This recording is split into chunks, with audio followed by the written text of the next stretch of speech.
Welcome friends, मैं हूँ linen. आप नहीं मानोगे कि न्यूटन एक आल्केमिस्ट था, यानी काला जादू के ऊपर रिसर्च करता था। क्या आप जानते हो कि न्यूटन ने अपनी 10 साल की उम्र में उनके माता पिता को जिंदा जलाने की धमकी दी थी। क्या न्यूटन सिर्फ एक एप्पल गिरने की वजह से ग्रेविटी का खोज कैसे किया? आखिर न्यूटन ने ऐसा क्या किया कि उसे साइंस की फाउंडर माना जाता है? ऐसी कई सारे सवालों के जवाब इस वीडियो में जानेंगे और वीडियो के लास्ट में एक ट्रिक बताऊंगा जिससे आपके मोबाइल में एप्पल गिरेगी।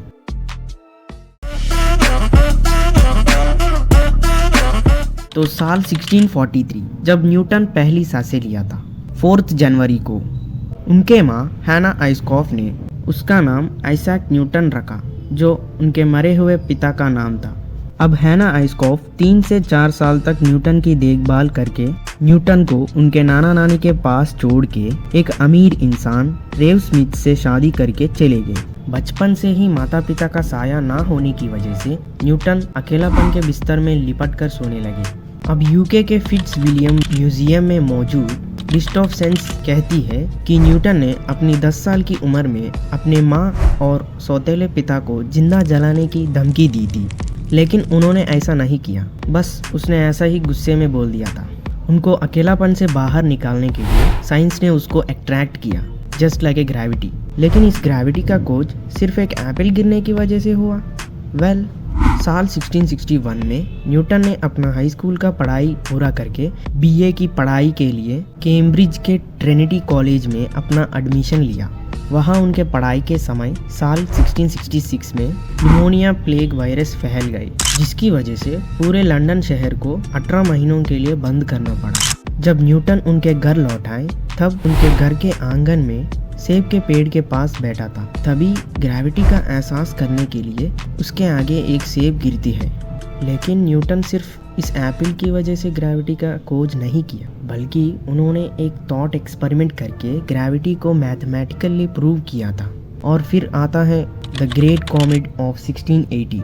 नवंबर 1680 में एक ब्राइट कॉमेट पृथ्वी के पास से होकर गुजरा। जब 19 नवंबर के दिन सुबह 4 बजे कैम्ब्रिज में और 5 बजे बोस्टन इंग्लैंड में दिखाई दिया था और अगले 10 दिनों तक पृथ्वी के अलग अलग जगहों में दिखाई दिया। उसके बाद सूरज के पीछे चलकर गायब हो गया। फिर से उसी साल में एक और कॉमेट सूरज के पीछे से निकला और मार्च 1681 तक दिखाई दिया। न्यूटन ने सोचा ये दोनों कॉमेट एक ही है, जिसके पाथ को सूरज की ग्रेविटी बेंड करके वापस भेजा।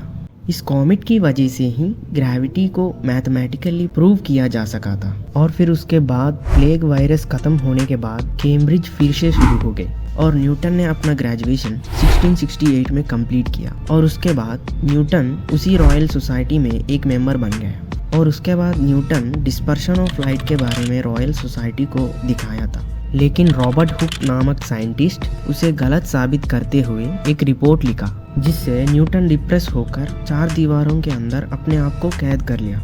और फिर बाद में डिस्पर्शन ऑफ लाइट को पब्लिश किया गया। इसी वजह से न्यूटन को साइंस के फाउंडर माना जाता है। न्यूटन अगले 14 से 15 साल बाइबल को पढ़ता रहा, लेकिन उनके क्यूरियस दिमाग उसमें भी सवाल उठना शुरू किया। न्यूटन उस समय यूनिटेरियनिज्म को बिलीव करता था। इसका मतलब ये है कि इस दुनिया में केवल एक ही सुप्रीम गॉड है, ऐसा वो मानते हैं। इस यूनिटेरियनिज्म को फॉलो करने वाले सभी लोग ब्लैक मैजिक के ऊपर रिसर्च करते थे ताकि फिलोसोफर स्टोन को बना सके। माना जाता है कि यह पत्थर सिर्फ एक बार बन जाए तो किसी भी चीज को सोने में बदलने की ताकत रखता है। न्यूटन इसको बनाने के लिए बहुत कोशिश किया था, लेकिन उन्होंने बनाया या नहीं बनाया यह किसी को भी नहीं पता। और साल 1727 में उनका मृत्यु हो गया मर्क्यूरी की वजह से। न्यूटन मर्क्यूरी के साथ बहुत सारे एक्सपेरिमेंट किया था। मर्क्यूरी एक पॉइजनस चीज है जिसकी वजह से उनकी मौत हो गई। अब यहाँ तक आ गए हो तो ट्रिक सुन के जाना। अपने मोबाइल में गूगल ओपन करके न्यूटन टाइप करके सर्च करना। उसके बाद एक सेब की पेड़ दिखाई देगी, उसके ऊपर क्लिक करने से आपके फोन में एप्पल गिरेगी। ट्रिक अच्छी लगी तो वीडियो को लाइक करना, अपने चैनल को सब्सक्राइब करना।